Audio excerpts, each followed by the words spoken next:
நம்முடைய சற்று நேர தியானத்திற்காக உபாகமம் எழுதின புஸ்தகம் 28ஆம் அதிகாரம் 1ஆம் வசனத்தை வாசிக்க கேட்போம். இன்று நான் உனக்கு விதிக்கிற உன் தேவனாகிய கர்த்தருடைய கட்டளைகளின் படியெல்லாம் செய்ய நீ கவனமாய் இருக்கும்படிக்கு அவர் சத்தத்திற்கு உண்மையாய் செவிகொடுப்பாயானால் உன் தேவனாகிய கர்த்தர் பூமியில் உள்ள சகல ஜாதிகளிலும் உன்னை மேன்மையாக வைப்பார். ஜெபிப்போம். அன்பும் மகா கிருபையும் இரக்கமும் நிறைந்த பரலோக பிதாவே, ஓய்வு நாளின் காலை வேளையிலே தியானிக்கும்படியாக நீர் எங்களுக்கு கொடுத்த வசனத்திற்காக உமக்கு ஸ்தோத்திரம். இந்த வசனத்தை தியானிக்கிற வேளையிலே நீர் வெளிப்படுத்துகிற சத்தியங்கள் இயேசுவே உம்மை பின்பற்றுகிற தேவ ஜனங்களுக்கு ஆசீர்வாதமாக காணப்பட தேவன்தாமே அனுகிரகம் செய்தருளும். இயேசு கிறிஸ்துவின் இன்ப நாமத்தில் ஜெபிக்கிறேன், பரிசுத்தமுள்ள நல்ல பிதாவே, ஆமென். இன்று நான் உனக்கு விதிக்கிற உன் தேவனாகிய கர்த்தருடைய கட்டளைகளின்படியெல்லாம் செய்ய நீ கவனமாய் இருக்கும்படிக்கு அவர் சத்தத்திற்கு உண்மையாய் செவி கொடுப்பாயானால் உன் தேவனாகிய கர்த்தர் பூமியில் உள்ள சகல ஜாதிகளிலும் உன்னை மேன்மையாக வைப்பார். கர்த்தருடைய நாமத்திற்கு மகிமை உண்டாவதாக. கடந்த சில வாரங்களாக நாம் இந்த வசனத்தை தியானித்து வருகிறோம். கர்த்தர் தம்முடைய ஜனங்களை மேன்மைப்படுத்தக்கூடியவராக காணப்படுகிறார். கர்த்தர் தம்முடைய ஜனங்களை சமுதாயத்திலே, குடும்பத்திலே அவர்கள் எடுத்துக்கொள்கிற எல்லா நல்ல பிரயாசங்களிலேயும் அவர்களை ஆசீர்வதித்து பலப்படுத்தி தேவன் தம்முடைய ஜனங்களை மேன்மைப்படுத்தக்கூடியவராக காணப்படுகிறார். அப்படி தேவனால் மேன்மை அடைகிறவர்களுடைய வாழ்க்கையிலே உண்டாயிருக்கக்கூடிய தெய்வீக அனுபவங்கள் எப்படிப்பட்டது என்பதை நாம் தியானித்து வருகிறோம். முதலாவது, மேன்மைக்கு முன்னானது தாழ்மை என்று படித்தோம். கர்த்தரால் மேன்மை அடைகிற தேவ ஜனங்களுடைய வாழ்க்கையிலே கிறிஸ்துவின் திவ்ய சுபாவமாக்கிய தாழ்மை என்கிற குணம் உண்டாயிருக்கும்.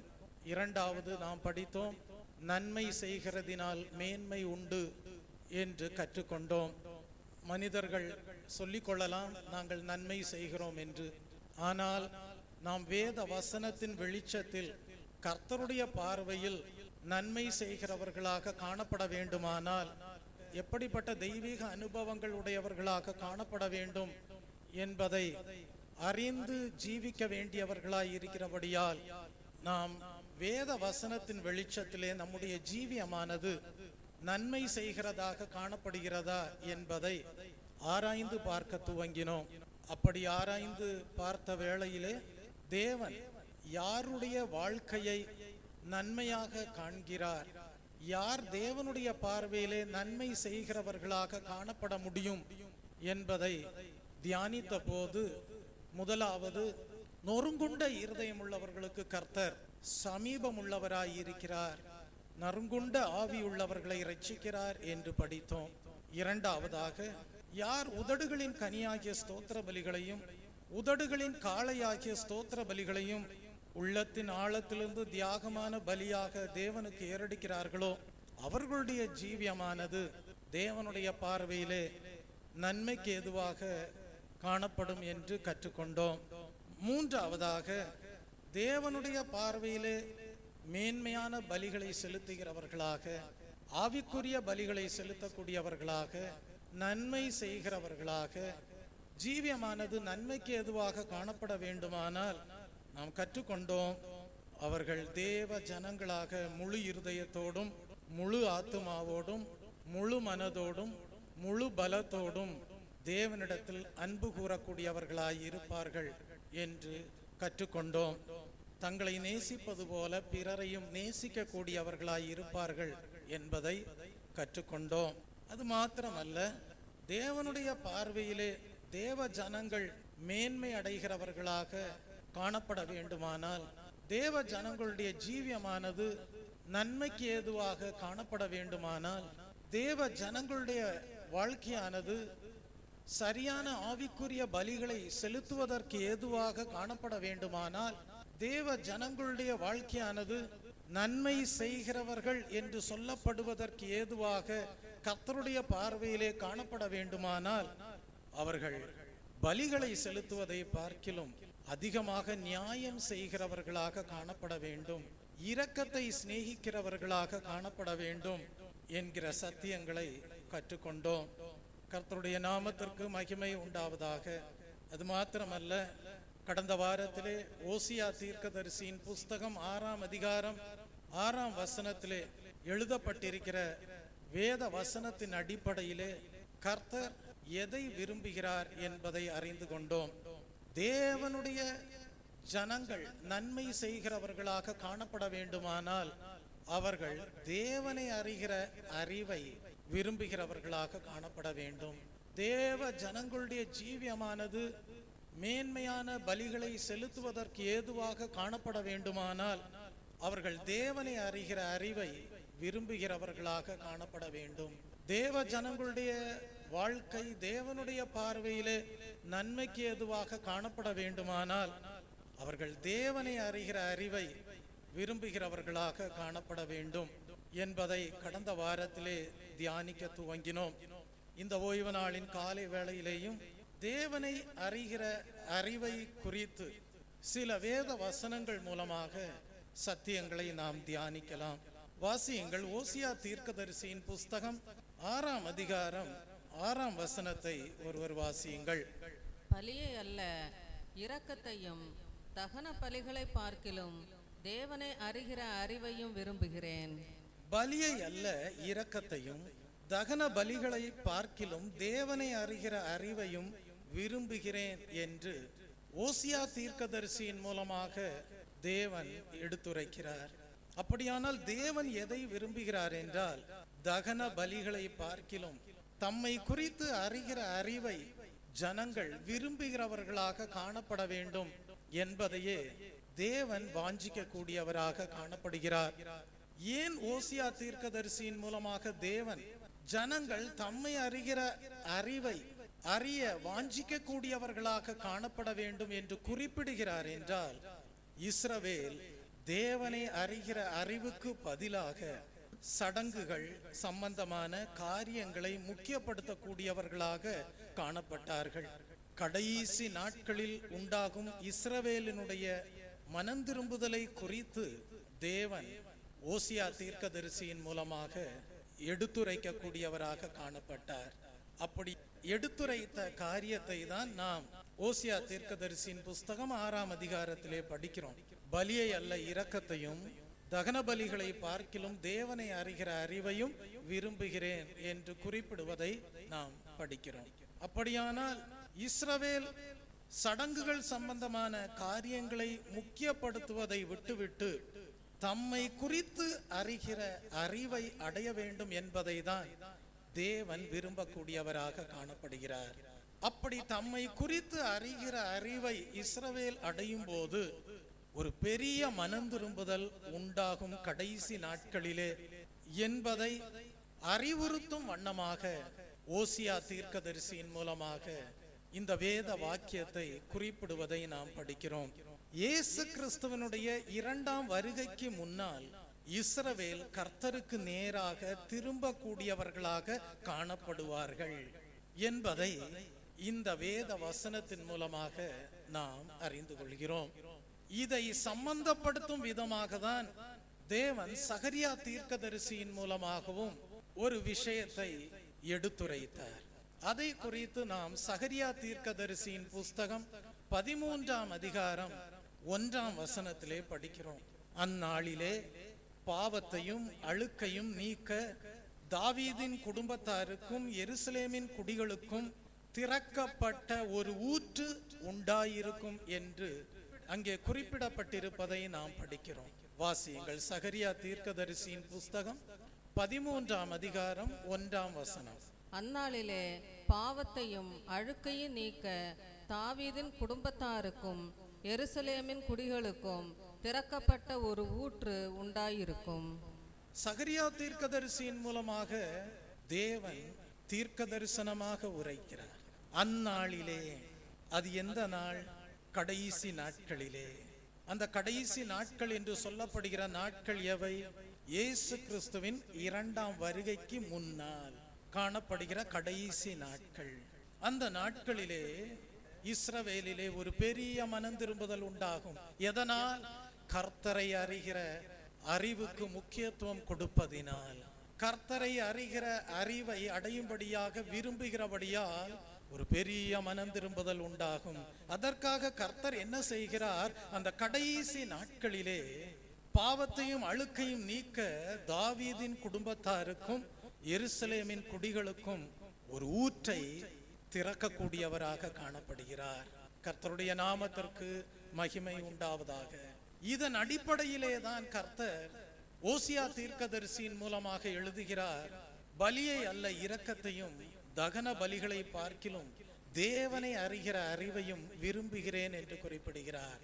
எழுத்தின்படியான இஸ்ரவேல் ஜனங்களுடைய வாழ்க்கையிலே அப்படி ஒரு பெரிய மனம் திரும்புதல் திறக்கப்பட்ட ஊற்றின் மூலமாக கடைசி நாட்களிலே உண்டாகுமே ஆனால், தேவ ஜனங்களே, ஆவிக்குரிய தேவ ஜனங்களாக காணப்படுகிற உங்களுக்கும் இந்த கடைசி நாட்கள் எதற்காக கொடுக்கப்பட்டிருக்கிறது என்றால், தேவனை குறித்து அறிகிற அறிவின் மேன்மையை நீங்களும் அடைந்து பூரணம் அடைகிறவர்களாக, உங்களை பூரணமாக பரிசுத்தமாக்கி கொள்ளும்படியாகவே தேவன் இந்த கடைசி நாட்களை உங்களுக்கும் ஈவாக கொடுத்திருக்கிறார்.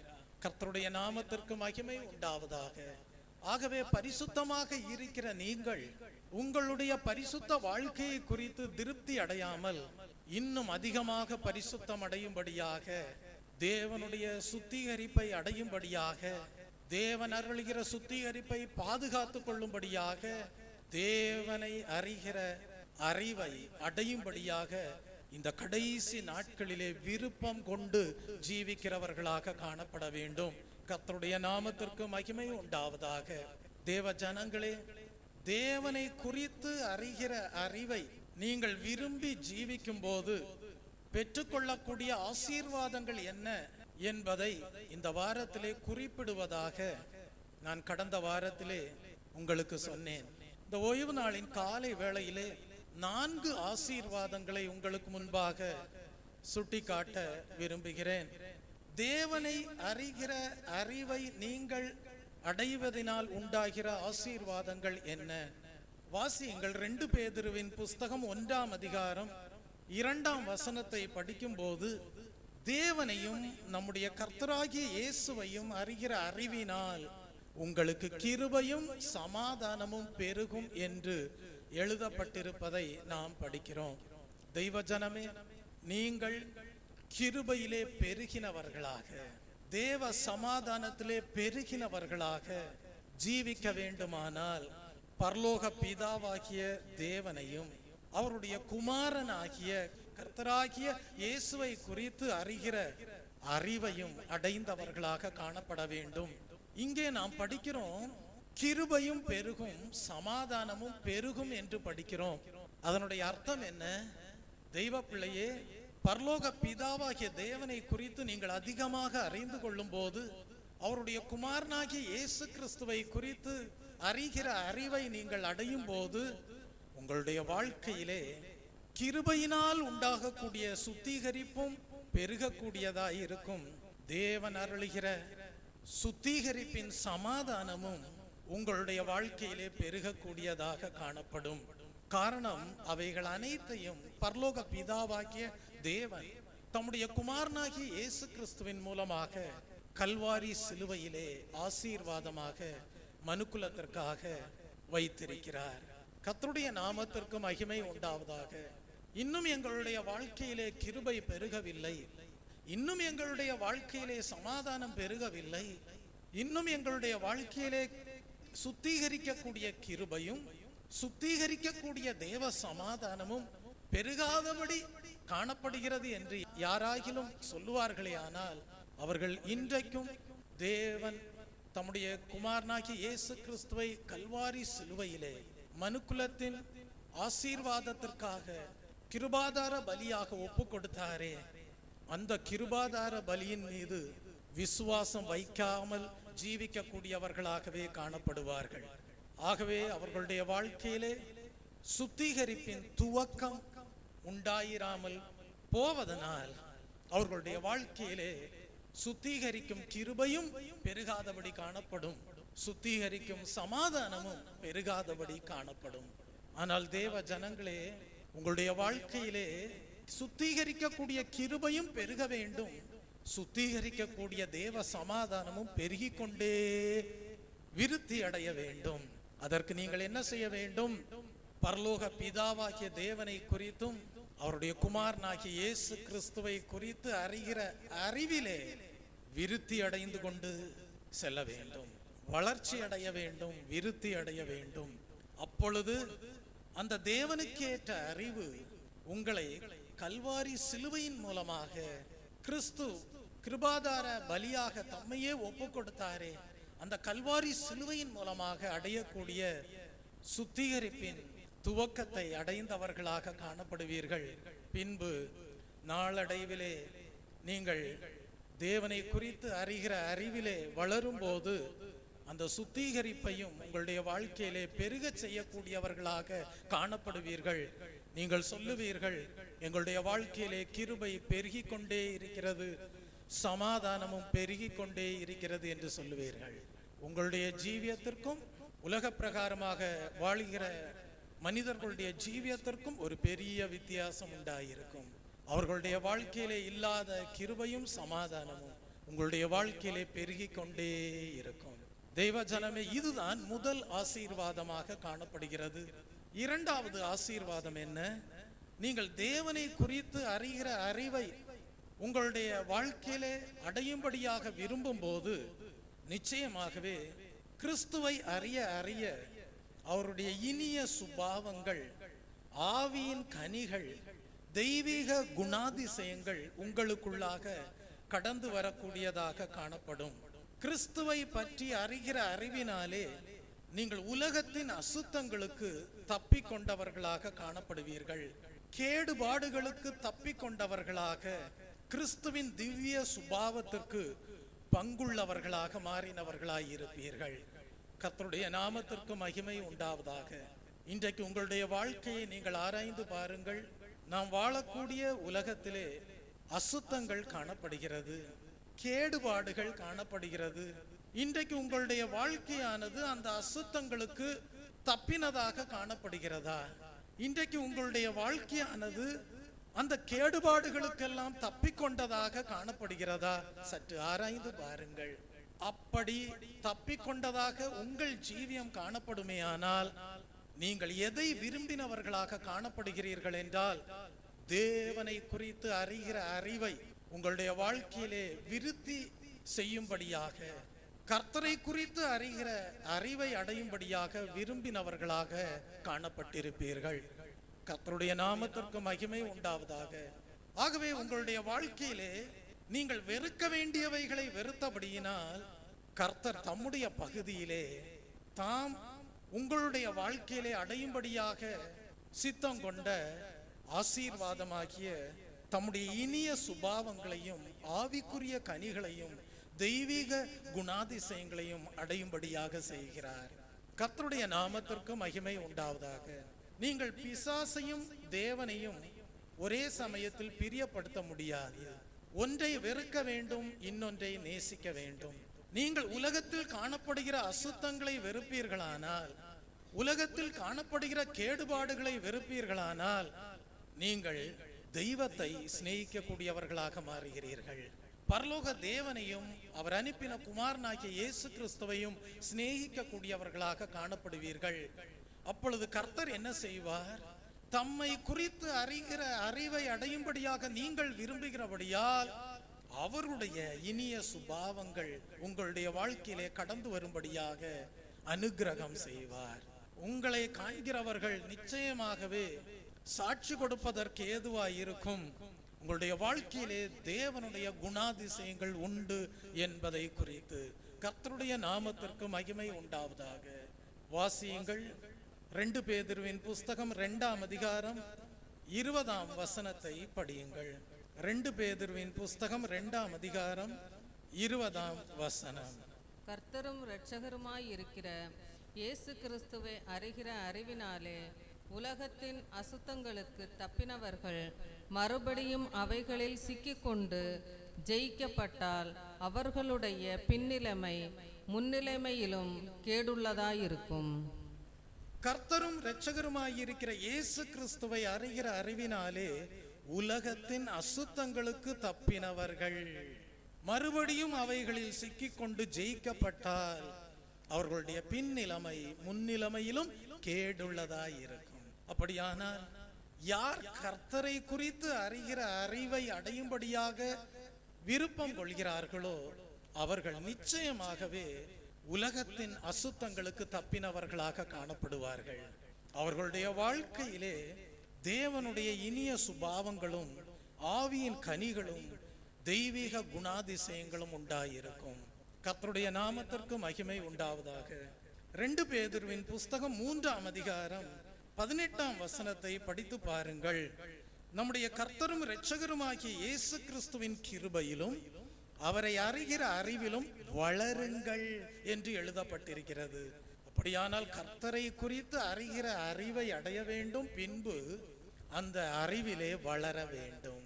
கர்த்தருடைய நாமத்திற்கு மகிமை உண்டாவதாக. அப்படி நீங்கள் கர்த்தரை குறித்து அறிகிற அறிவை அடைந்தவர்களாக பின்பு அந்த அறிவிலே வளர்ந்து கொண்டே வாழும்போது உங்களுடைய வாழ்க்கையிலே சுத்திகரிப்பின் கிருபையும் பெருகக்கூடியதாயிருக்கும். சுத்திகரிப்பின் தேவ சமாதானமும் பெருகக்கூடியதாகவே காணப்படும். நீங்கள் நிச்சயமாகவே உங்கள் வாழ்க்கை பாதையை நீங்கள் கடக்கும் போது சொல்லுவீர்கள், நாங்கள் உலகத்தின் அசுத்தங்களுக்கு தப்பினவர்களாக காணப்படுகிறோம், நாங்கள் உலகத்தின் கேடுபாடுகளுக்கும் தப்பினவர்களாக காணப்படுகிறோம் என்று சாட்சி பகரக்கூடியவர்களாக காணப்படுவீர்கள். கர்த்தருடைய நாமத்திற்கு மகிமை உண்டாவதாக. தெய்வ பிள்ளையே, அப்படி ஒருவேளை நீங்கள் உலகத்தின் அசுத்தங்களுக்கு தப்பிக்கொள்ளாதவர்களாக, உலகத்தின் கேடுபாடுகளுக்கு தப்பிக்கொள்ளாதவர்களாக ஜீவிப்பீர்களானால் என்ன நடக்கும்? வேதம் சொல்லுகிறது, முடிவு அழிவு என்று படிக்கிறோம். உலகத்தின் கேடுபாடுகளுக்குள்ளாகவே வாழ்கிறவர்களுடைய வாழ்க்கையிலே முடிவு அழிவாக காணப்படும். உலகத்தின் அசுத்தங்களுக்குள்ளாகவே வாழும்படியாக தீர்மானிக்கிறவர்களுடைய வாழ்க்கையிலே முடிவு எப்படி காணப்படும் என்றால் அழிவாக காணப்படும். ஆகவேதான் வேதத்திலே படிக்கிறோம், பாவத்தின் சம்பளம் மரணம் என்று படிக்கிறோம். ஆகவே தெய்வ ஜனமே, நீங்கள் ஆசீர்வதிக்கப்பட்டவர்கள். இன்றைக்கு கர்த்தரை குறித்து அறிகிற அறிவை விரும்புகிறவர்களாகவும் அந்த அறிவிலே வளரும்படியாக வாஞ்சிக்கிறவர்களாகவும் காணப்படுகிறபடியால் நிச்சயமாகவே உங்களுடைய வாழ்க்கையின் முடிவு அழிவு அல்ல, உங்களுடைய வாழ்க்கையின் முடிவு ஜீவனுக்குரியதாக காணப்படும். கர்த்தருடைய நாமத்திற்கு மகிமை உண்டாவதாக. கிருபையிலே பெருகக்கூடியவர்களாக காணப்படுவீர்கள். தேவ சமாதானத்திலே பெருகக்கூடியவர்களாக ஜீவிப்பீர்கள். ஆகவேதான் இயேசு கிறிஸ்து சொன்னார், சமாதானத்தை வைத்து போகிறேன், உலகம் கொடுக்கிற பிரகாரமாக அல்ல என்று சொன்னார்.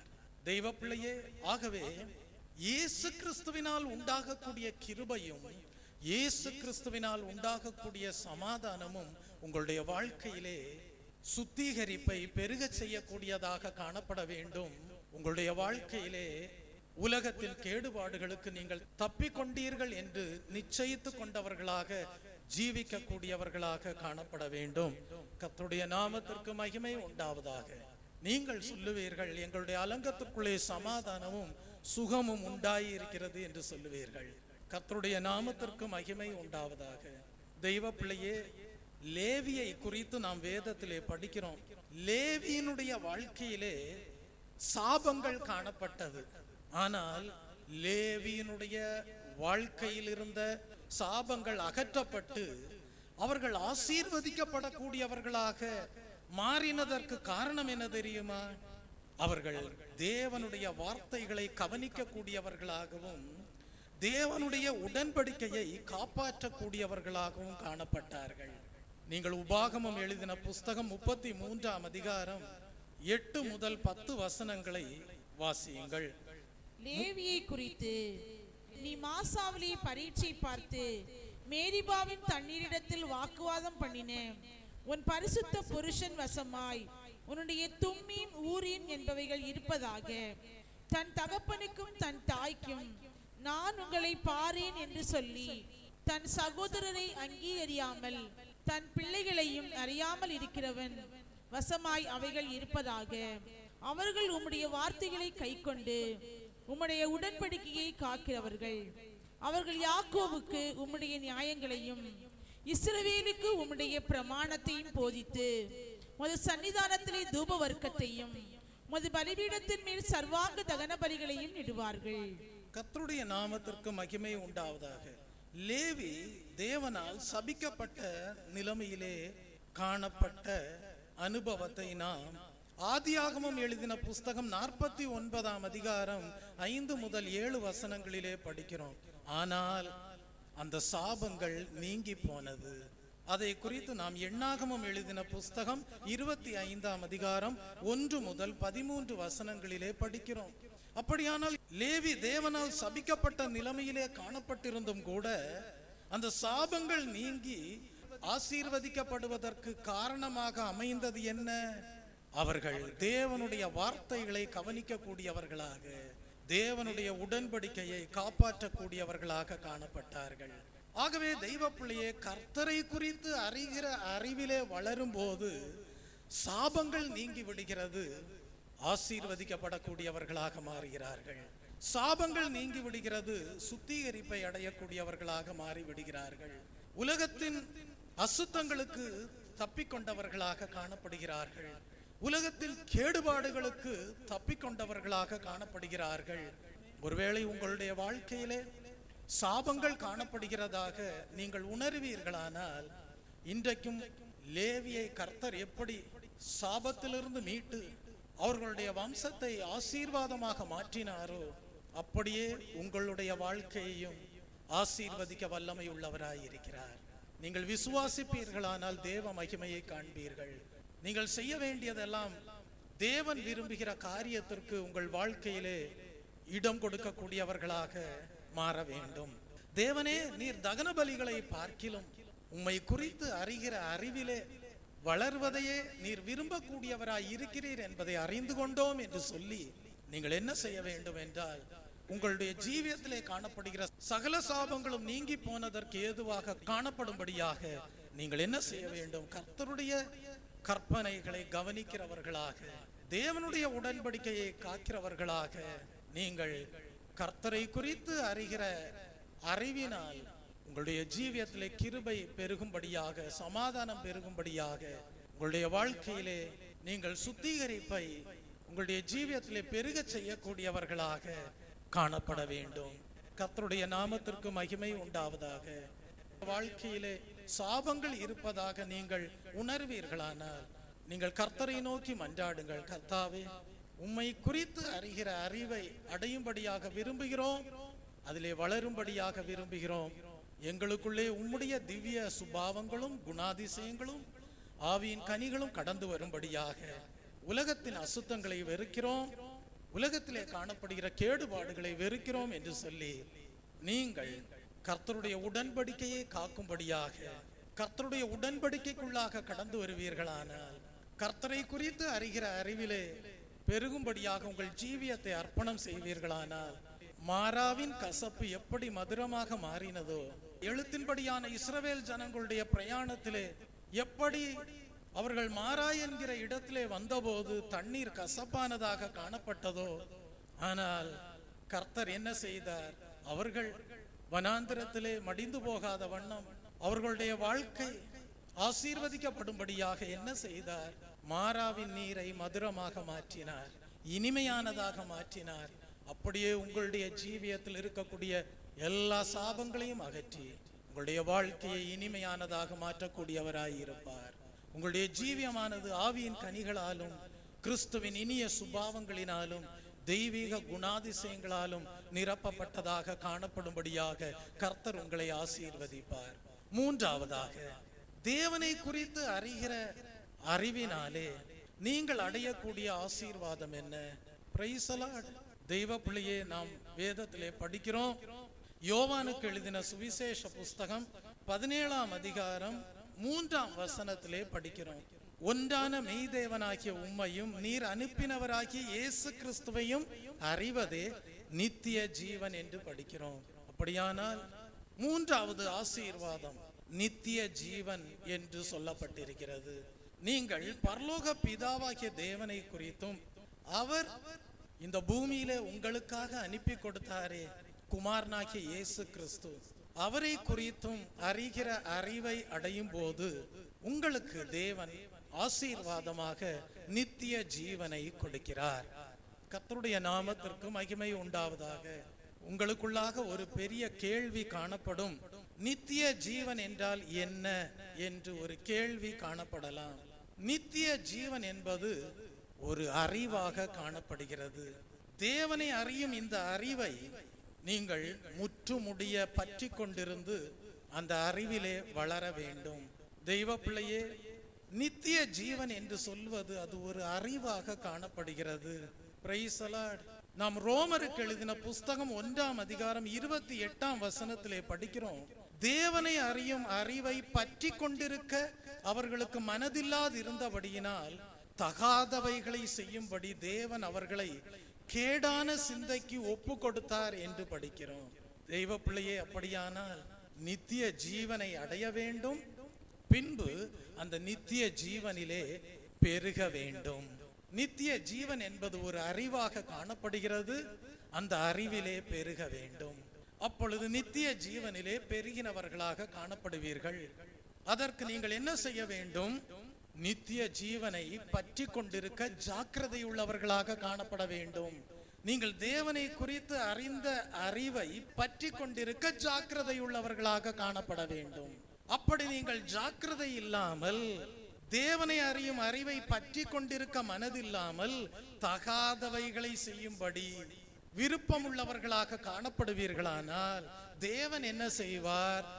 அப்படிப்பட்டவர்களை கேடான சிந்தைக்கு ஒப்பு கொடுக்க கூடியவராயிருப்பார். தெய்வ ஜனமே, உங்களுடைய வாழ்க்கையானது ஒரு நாளும் தேவனால் கேடான சிந்தனைக்கு ஒப்பு கொடுக்கப்பட்ட ஜீவியமாக காணப்படக்கூடாது. உங்களுடைய ஜீவியமானது தேவனை குறித்து அறிகிற அறிவை அடைந்தபடியினால் பெற்றுக்கொண்ட நித்திய ஜீவன் என்கிற ஆசீர்வாதத்தை அடைந்ததாக காணப்பட வேண்டும். பின்பு அந்த நித்திய ஜீவனிலே வளர்ச்சி அடைந்தவர்களாக காணப்பட வேண்டும். அந்த வளர்ச்சி எதனால் உண்டாகிறது? ஆரம்பத்திலே நீங்கள் தேவனை குறித்து அறிகிற அறிவினால் நித்திய ஜீவனை அடைகிறீர்களே, அந்த நித்திய ஜீவனை பற்றி கொண்டிருப்பதினால், ஜாக்கிரதையோடு பற்றி கொண்டிருப்பதினால் நீங்கள் மென்மேலும் தேவனை குறித்து அறிகிற அறிவிலே வளர்ச்சி அடைந்து நித்திய ஜீவனிலேயும் பெருகினவர்களாக காணப்படுவீர்கள். கர்த்தருடைய நாமத்திற்கு மகிமை உண்டாவதாக. நித்திய ஜீவன் என்பது மரணம் இல்லாத பேரின்ப வாழ்வை குறிக்கக்கூடியதாய் இருக்கிறது. நித்திய ஜீவன் என்பதற்கு என்றென்றும் அழியாமை என்கிற அர்த்தம் காணப்படுகிறது. இந்த உலகத்தில் ஒரு மனிதன் பெற்றுக்கொள்ள வேண்டிய மிக சிறந்த தேவனுடைய ஈவு ஒன்று உண்டென்றால் அது நித்திய ஜீவன் தான். அது எப்படி அடைய முடியும்? ஒன்றான மெய் தேவனாகிய பரலோக பிதாவை குறித்தும், அவர் இந்த பூமியிலே மனுக்குலத்திற்காக அனுப்பி கொடுத்தாரே தம்முடைய குமாரனாகிய இயேசு கிறிஸ்துவை அறிகிற அறிவின் மூலமாக தான் அந்த நித்திய ஜீவனை பெற்றுக்கொள்ள முடியும். இது சற்று விளங்கி கொள்ளாத வண்ணம் உங்களுக்கு காணப்படலாம். அது எப்படி ஒரு தெய்வீக அறிவு நித்திய ஜீவனாக மாறுகிறது என்று விளங்கிக் கொள்ள முடியாதபடி காணப்படலாம். இதை உங்களுக்கு விளக்கமாக சொல்ல வேண்டுமானால் நீங்கள் ஏதேன் தோட்டத்திற்கு கடந்து செல்ல வேண்டும். ஆதியாகமத்திலே சொல்லப்பட்டிருக்கிறதே ஏதேன் தோட்டத்தை குறித்து, அதை குறித்து படித்தால் நீங்கள் விளங்கிக் கொள்ள முடியும். தெய்வ ஜனமே, தேவன் ஆதியிலே மனிதனை சிருஷ்டித்த போது, ஆதாமையும் ஏவாளையும் சிருஷ்டித்த போது தேவன் எப்படி சிருஷ்டித்தார் என்றால், அவர்களுடைய ஆத்துமாவிலே ஜீவன் உண்டாயிருக்கக்கூடிய பாக்கியகரமான விதத்திலே ஆதாமையும் ஏவாளையும் தேவன் சிருஷ்டித்தார். தேவன் ஒரு கட்டளை கொடுத்தார். அந்த கட்டளை என்னவென்றால், விலக்கப்பட்ட விருட்சத்தின் கனியை நீங்கள் புசிக்கும் நாளில் சாகவே சாவீர்கள் என்று ஒரு கட்டளை கொடுத்தார். ஆகவே ஆதாமும் ஏவாளும் என்ன செய்திருக்க வேண்டும்? விலக்கப்பட்ட விருட்சத்தின் கனியை புசிக்காதவர்களாக தேவனுடைய கட்டளைக்கு கீழ்ப்படிந்து ஜீவித்திருந்திருக்க வேண்டும். ஆனால் ஏவாளுடைய மனது பிசாசினால் வஞ்சிக்கப்பட்டது. வேதத்தை நாம் படிக்கும் போது அறிந்து கொள்கிறோம், விலக்கப்பட்ட விருட்சத்தின் கனியை ஏவாள் முதலாவது புசித்தாள், பின்பு ஏவாள் தன்னுடைய புருஷனாகிய ஆதாமுக்கும் கொண்டு போய் கொடுத்தாள். அதன் நிமித்தமாக என்ன சம்பவித்தது? அவர்களுடைய வாழ்க்கையிலே மரணம் சம்பவித்தது. வேதத்தை நாம் படிக்கும் போது ஆதாம் 930 ஆண்டுகள் பூமியிலே வாழ்ந்தார் என்று எழுதப்பட்டிருக்கிறது. அப்படியான ஒரு கேள்வி எழும்புகிறதே, விலக்கப்பட்ட விருட்சத்தின் கனியை புசிக்கும் நாளிலே நீங்கள் சாகவே சாவீர்கள் என்று கர்த்தர் கட்டளை கொடுத்தாரே, ஆதாம் ஏவாளுடைய வாழ்க்கையிலே மரணம் எங்கே சம்பவித்தது என்று ஒரு கேள்வி எழும்புகிறது. அவர்கள் சரீரத்திலே மரணம் அடையவில்லை, ஆதாமும் ஏவாளும் ஆத்துமாவிலே மரணம் அடைந்தார்கள். பாவத்தின் சம்பளம் மரணம். ஆத்துமாவிலே அவர்கள் தேவனிடத்தில் இருந்து பெற்றிருந்த ஜீவனை இழந்து போனார்கள். அந்த ஜீவனுக்கு அந்நியராக மாறி போனார்கள். தெய்வ பிள்ளையே, உலக பிரகாரமாக எல்லாரும் சரீரத்தில் உள்ள ஜீவனை தான் ஜீவன் என்று நினைக்கிறார்கள். இதய துடிப்பு நின்று போனால் ஜீவன் போய்விட்டது என்று சொல்லுகிறார்கள். உண்மைதான். ஆனால் மெய்யான சுத்திகரிப்பையும் பரிசுத்த ஜீவியம் செய்வதனால் தேவனிடமிருந்து அடையக்கூடிய ஆத்துமாவில் பெற்றுக்கொள்ளக்கூடிய ஜீவனை குறித்து அறியாமல் மனிதர்கள் வாழ்கிறார்கள். அந்த ஜீவனை தான் நித்திய ஜீவன் என்று சொல்கிறோம். அந்த ஜீவனை தான் நித்திய ஜீவன் என்று வேதத்திலே சொல்லப்பட்டிருக்கிறது.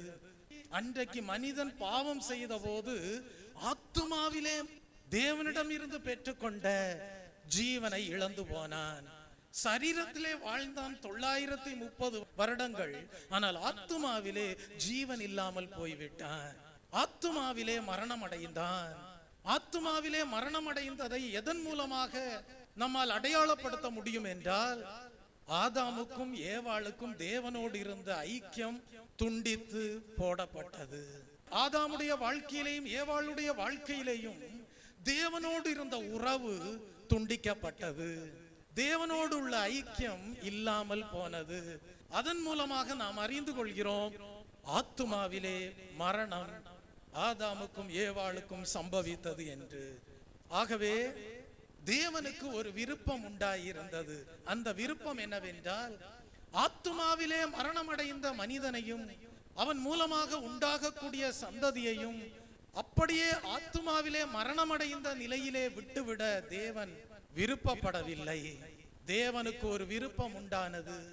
அந்த விருப்பம் என்னவென்றால், மனிதர்கள் உலகத்தின் கேடுபாடுகளுக்கு தப்பிக்கொள்ள வேண்டும், மனிதர்கள் உலகத்தில் இருக்கக்கூடிய அசுத்தங்களுக்கு தப்பிக்கொள்ள வேண்டும், மனிதர்கள் தம்மோடு உறவாட வேண்டும், மனிதர்கள் தம்முடைய சத்தம் கேட்க வேண்டும், மனிதர்கள் தம்மோடு ஐக்கியப்பட வேண்டும்.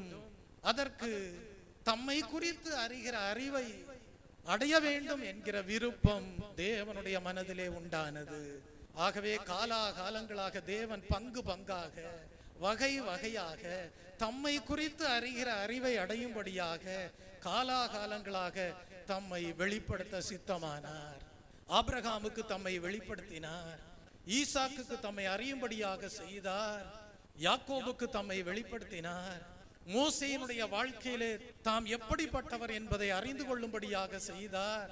கடந்த வாரத்திலே நாம் தியானித்தோம்.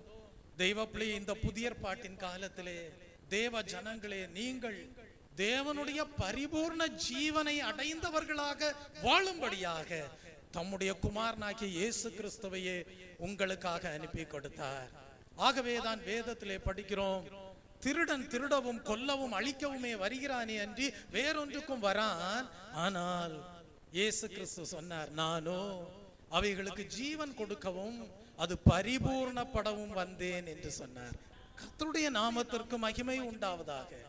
அப்படியான புதிய ஏற்பாட்டின் காலத்திலே வாழ்கிற ஜனங்களுக்கு ஒரு வாஞ்சை உண்டாக வேண்டும். அந்த வாஞ்சை என்னவென்றால், ஆத்துமாவிலே ஜீவனை அடைய வேண்டும் என்கிற வாஞ்சை உண்டாக வேண்டும்.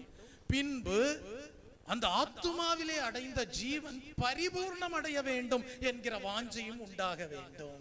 கர்த்தருடைய நாமத்திற்கு மகிமை உண்டாவதாக.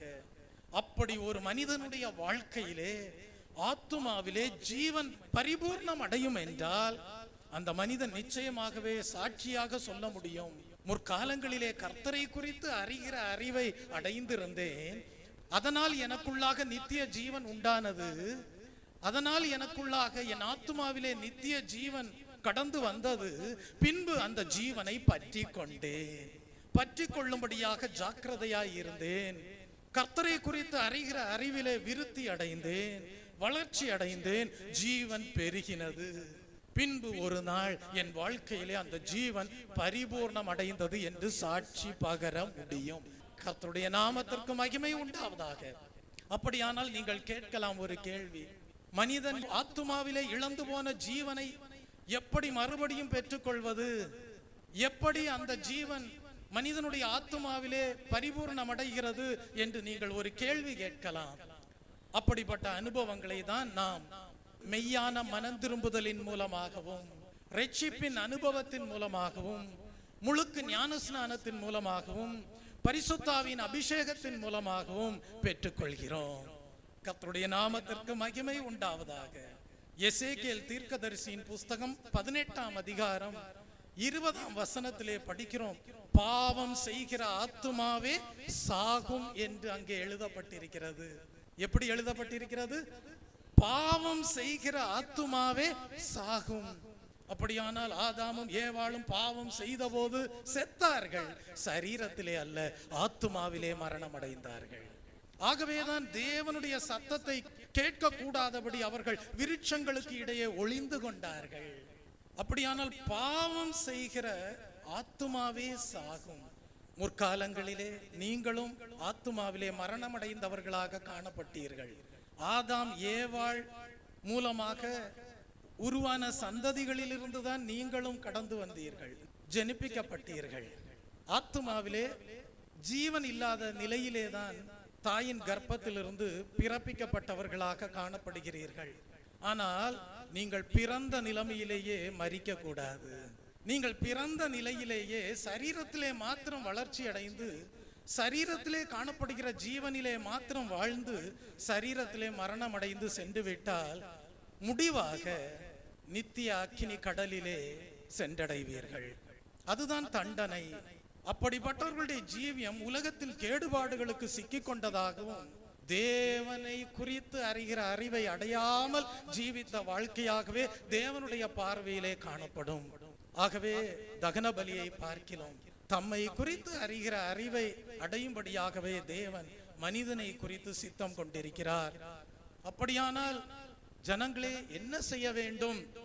சரீரத்திலே வாழும்படியான ஜீவனோடு நீங்கள் பிறப்பிக்கப்பட்டிருந்தாலும், தாயின் கர்ப்பத்திலிருந்து தோன்றி இருந்தாலும் கூட, வளர்ந்து வருகிற நாட்களிலே கர்த்தரை குறித்து அறிகிற அறிவை அடைவதன் மூலமாக ஜீவனை அடைய வேண்டும். பின்பு அந்த கர்த்தரை குறித்து அறிகிற அறிவிலே வளர்ந்து ஜீவனிலே பெருக வேண்டும். அந்த ஜீவன் உங்களுடைய வாழ்க்கையிலே பரிபூர்ணம் அடைந்திருக்கிறது என்று சாட்சி பகர வேண்டும். அதற்காக நீங்கள் கிறிஸ்துவின் அடிச்சுவடுகளிலே நடக்க தீர்மானித்து முன்னேறி செல்ல வேண்டும். கர்த்தருடைய நாமத்திற்கு மகிமை உண்டாவதாக. தெய்வ பிள்ளையே, முதலாவது ஆத்துமாவிலே ஜீவன் கடந்து வருகிறது எப்பொழுதென்றால், உங்களுடைய வாழ்க்கையிலே பாவங்கள் மன்னிக்கப்படும் போது.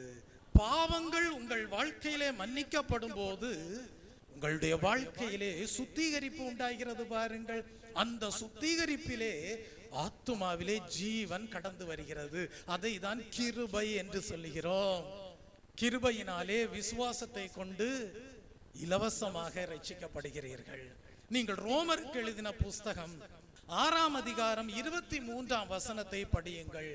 அங்கே கிருபை வரமோ இயேசு கிறிஸ்துவினால் உண்டான நித்திய ஜீவன் என்று படிக்கிறோம். வாசியுங்கள். ரோமர் 6ஆம் அதிகாரம் 23ஆம் வசனம். பாவ மன்னிப்பை ஒரு மனிதன் மெய்யாகவே அடையும் போது அவனுக்குள்ளாக தேவனால் அடையக்கூடிய சுத்திகரிப்பினால் ஜீவன் ஆத்துமாவிலே கடந்து வருகிறது. வாசியுங்கள். பாவத்தின் சம்பளம் மரணம். பாவத்தின் சம்பளம் மரணம். தேவனுடைய கிருபை வரமோ நம்முடைய கர்த்தராகிய இயேசு கிறிஸ்துவினால் உண்டான நித்திய ஜீவன். தேவனுடைய கிருபை வரமோ இயேசு கிறிஸ்துவினால் உண்டான நித்திய ஜீவன். பாருங்கள், ரோமருக்கு பவுல் எழுதுகிறார், பாவத்தின் சம்பளம் மரணம், ஆத்துமாவிலே மரணம் உண்டாகிறது. தேவனுக்கும் மனிதனுக்கும் தொடர்பில்லாமல் போய்விடுகிறது, ஐக்கியம் இல்லாமல் போய்விடுகிறது. ஆனால் கர்த்தர் என்ன செய்கிறார்? கிருபையினால் ரட்சிக்கிறார். அதற்கு உங்கள் வாழ்க்கையிலே மனத்தாழ்மை வேண்டும். கர்த்தரை குறித்து அறிகிற அறிவை அடையும்படியான மனத்தாழ்மை வேண்டும். தேவன் தம்முடைய குமாரனை அனுப்பினாரே இந்த பூமியிலே, பாவங்களை மன்னிக்கும்படியாக கிருபாதார பலியாக ஒப்பு கொடுத்தாரே, அந்த கிருபாதார பலியின் மீது இயேசு கிறிஸ்து சிலுவையிலே செய்த சகல கிரியைகள் மீது உங்கள் விசுவாசம் காணப்படும் போது, நீங்கள் உங்கள் பாவங்களை அறிக்கை செய்து மெய் மனஸ்தாபத்தோடு மனம் திரும்பும் போது பாவ மன்னிப்பினால் கிருபை கடந்து வருகிறது. அதுதான் உங்கள் வாழ்க்கையிலே ஆத்துமாவிலே அடையக்கூடிய ஜீவன், நித்திய ஜீவன். அந்த ஜீவனிலே பெருக வேண்டும், அந்த கிருபை வரத்திலே பெருக வேண்டும், அந்த சுத்திகரிப்பிலே பெருக வேண்டும். கர்த்தருடைய நாமத்திற்கு மகிமை உண்டாவதாக. ஆகவேதான் கர்த்தர் அடுத்த ஒரு ஆவிக்குரிய அனுபவத்தை வைத்திருக்கிறார். அந்த அனுபவம் என்ன? புதிதான ஜீவனை உடையவர்களாக நடந்து கொள்ள ஆயத்தப்படுகிற அனுபவம். எப்படி? புதிதான ஜீவன் உடையவர்களாக நடந்து கொள்ள ஆயத்தமாக கூடிய அனுபவம். அந்த அனுபவத்தை எதன் மூலமாக பெற்றுக்கொள்கிறீர்கள்? முழுக்கு ஞானஸ்நான அனுபவத்தின் மூலமாக பெற்றுக்கொள்கிறீர்கள். அங்கே பாவ மனுஷனை களைந்து போட்டு, பாவ மனுஷனை அடக்கம் பண்ணி விட்டு, உயிர்த்தெழுந்த கிறிஸ்துவின் ஜீவனோடு இணைந்து நடக்கும்படியாக வாழும்படியாக ஆயத்தமாக கூடியவர்களாய் இருக்கிறீர்கள். அதை குறித்து தான் நாம் ரோமருக்கு எழுதின புஸ்தகம் 6ஆம் அதிகாரம் 4ஆம் வசனத்திலே படிக்கிறோம். அந்த புதிதான ஜீவனிலே நடக்க ஆயத்தமாகிற அனுபவத்தை குறித்து அங்கே பவுல் எழுதுவதை நாம் படிக்கிறோம். வாசியுங்கள். மேலும் பிதாவின் மகிமையினாலே கிறிஸ்து மரித்தோரிலிருந்து எழுப்பப்பட்டது போல நாமும் புதிதான ஜீவன் உள்ளவர்களாய் நடந்து கொள்ளும்படிக்கு அவருடைய மரணத்திற்குள்ளாக்கும் ஞானஸ்நானத்தினாலே கிறிஸ்துவுடனே கூட அடக்கம் பண்ணப்பட்டோம். கர்த்தருடைய நாமத்திற்கு மகிமை உண்டாவதாக. அப்படியானால் நமக்காக கிறிஸ்து மரித்தார்.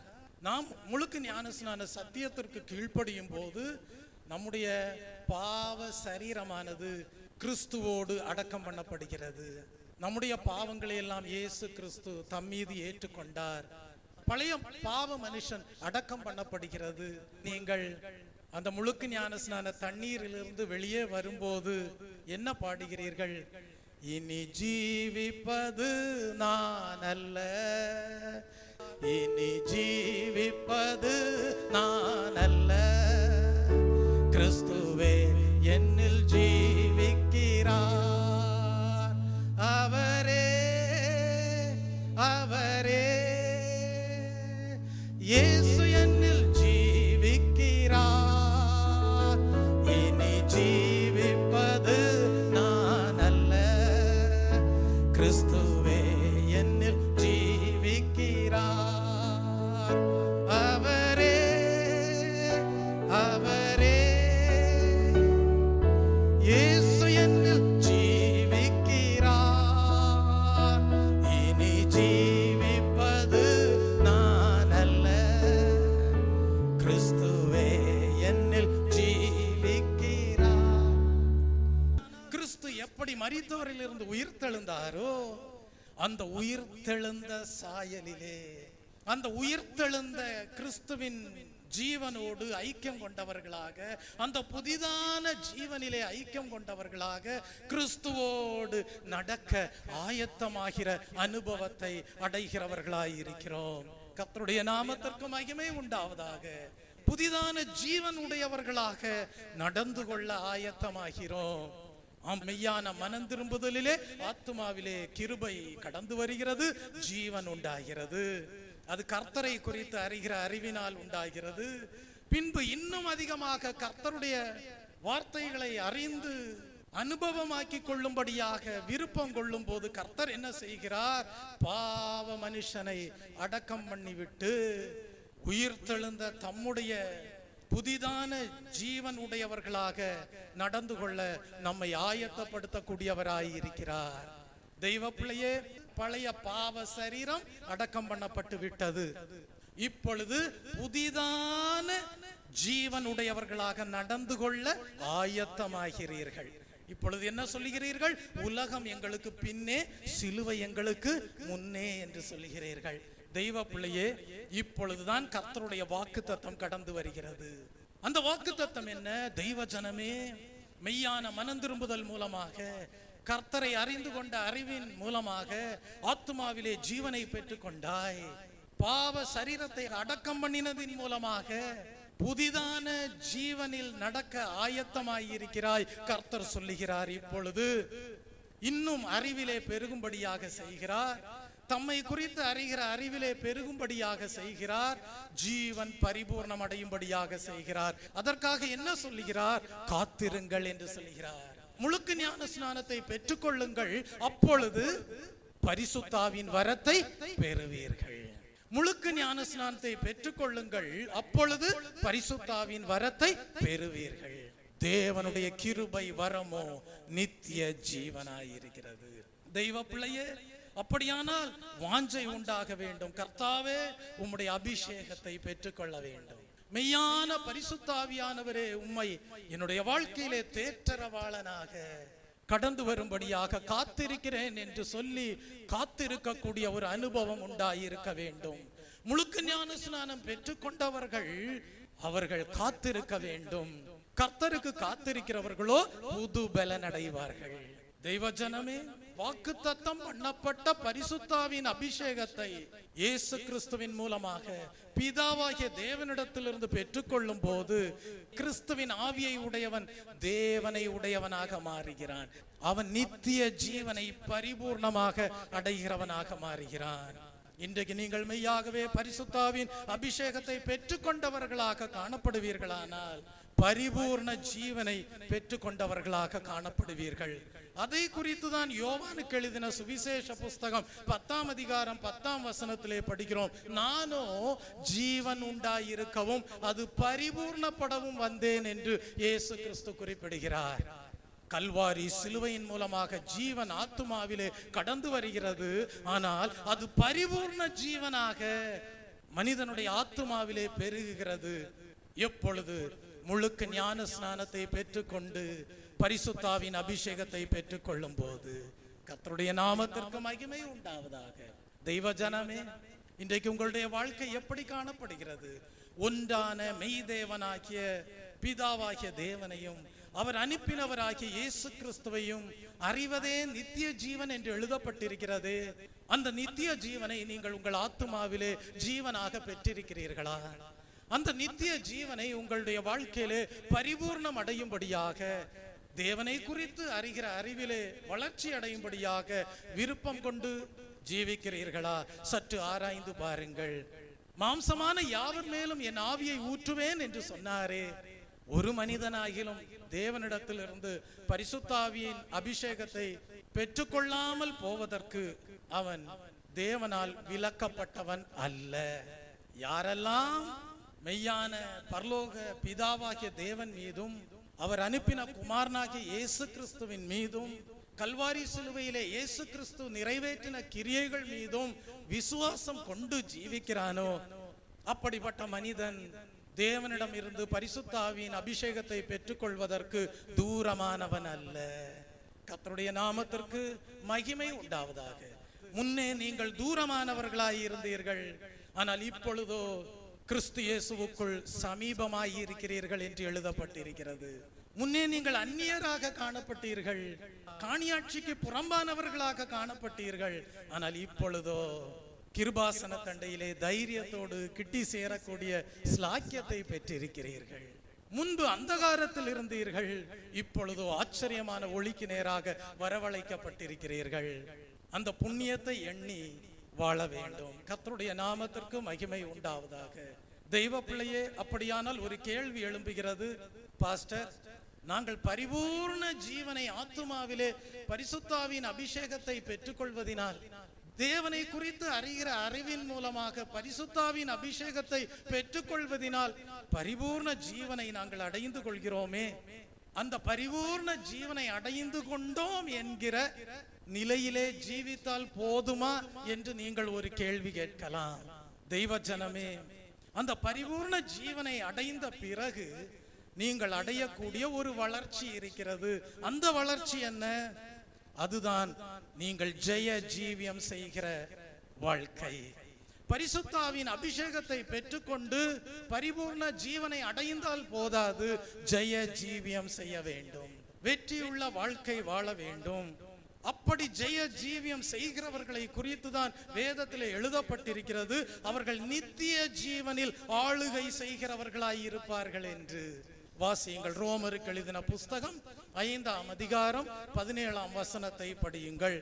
ரோமருக்கு எழுதின புஸ்தகம் 5ஆம் அதிகாரம் 17ஆம் வசனம். அல்லாமலும் ஒருவனுடைய மீறுதலினாலே அந்த ஒருவன் மூலமாய் மரணம் ஆண்டு கொண்டிருக்க, கிருபையின் பரிபூரணத்தையும் நீதியாகிய ஈவின் பரிபூரணத்தையும் பெறுகிறவர்கள் இயேசு கிறிஸ்து என்னும் ஒருவராலே ஜீவனை அடைந்து ஆளுவார்கள் என்பது அதிக நிச்சயமாமே. பாருங்கள், பவுல் நித்திய ஜீவனிலே ஆளுகை செய்யக்கூடிய பாக்கியகரமான ஜெய ஜீவியத்தை குறித்து குறிப்பிடுகிறார்.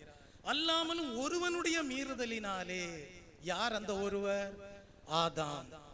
ஆதாமினுடைய மீறுதலினாலே, அந்த ஒருவருடைய மீறுதலினாலே மரணம் ஆண்டு கொண்டிருக்க, ஆத்துமாவிலே மரணம் ஆண்டு கொண்டிருக்க, கிருபையின் பரிபூர்ணத்தையும் நீதியாகிய ஈவின் பரிபூர்ணத்தையும் பெறுகிறவர்கள், பரிசுத்தாவின் அபிஷேகத்தின் மூலமாக பெறுகிறவர்கள் இயேசு கிறிஸ்து என்னும் ஒருவராலே ஜீவனை அடைந்து, நித்திய ஜீவனை அடைந்து ஆளுவார்கள் என்பது அதிக நிச்சயமாமே என்று குறிப்பிடுகிறார்.